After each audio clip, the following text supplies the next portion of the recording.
ರಣರಂಗದ್ದೇ ಸುದ್ದಿ. ಇರಾನ್ ಮತ್ತೊಮ್ಮೆ ಸ್ಪಷ್ಟಪಡಿಸಿತು.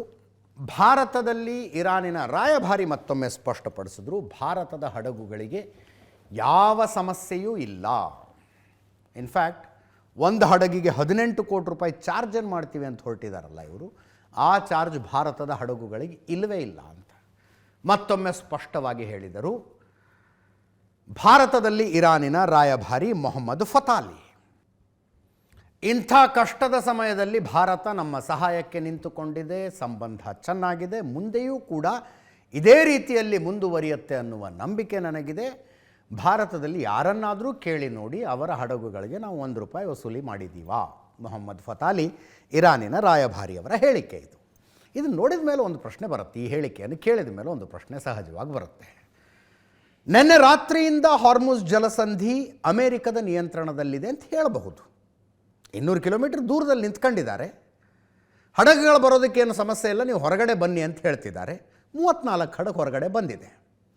ಆ 34 ಹಡಗುಗಳಿಗೆ ಈ ಭಾರತ ಸೇರಿದಂತೆ 5 ದೇಶಗಳನ್ನು ಏನು ಹೇಳಿದ್ರಲ್ಲ ಅಷ್ಟು ಬಿಟ್ಟು ಉಳಿದ ಹಡಗುಗಳಿಗೆ ಇರಾನ್ ಟೋಲ್ ವಸೂಲಿ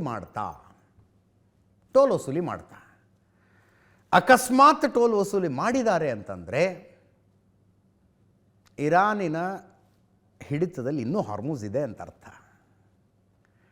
ಡೊನಾಲ್ಡ್ ಟ್ರಂಪ್ ಕ್ಲೇಮ್ ಬಿದ್ದೋಗುತ್ತೆ. ಅವಾಗ ಹಾರ್ಮುಜ್ನ ಮೇಲೆ ನಾವು ಸಂಪೂರ್ಣ ನಿಯಂತ್ರಣ ಸಾಧಿಸಿದ್ದೇವೆ, 34 ಹಡಗುಗಳು ಹೊರಗಡೆ ಬಂದಿದ್ದಾವೆ, ಇದು ಇಲ್ಲಿ ತನಕ ಅತಿ ಹೆಚ್ಚು ಹಡಗುಗಳು ಅಂತೇನು ಕ್ಲೇಮ್ ಮಾಡ್ತೀಯಾರಲ್ಲ, ಕ್ಲೇಮ್ ಬಿದ್ದು ಹೋಗ್ಬಿಡುತ್ತೆ.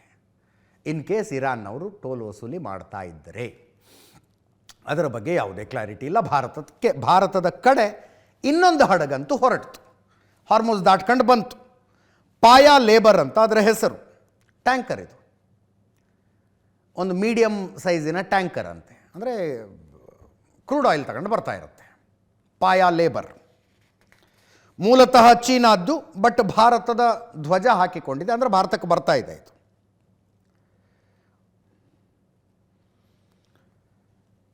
ಚೀನಾಕ್ಕೆ ಹೊರಟಿರುವಂಥ ರಿಚ್ ಸ್ಟಾರಿ ಅನ್ನುವ ಇನ್ನೊಂದು ಟ್ಯಾಂಕರ್ ಕೂಡ ಹೊರಗೆ ಬಂತು. ರಿಚ್ ಸ್ಟಾರಿ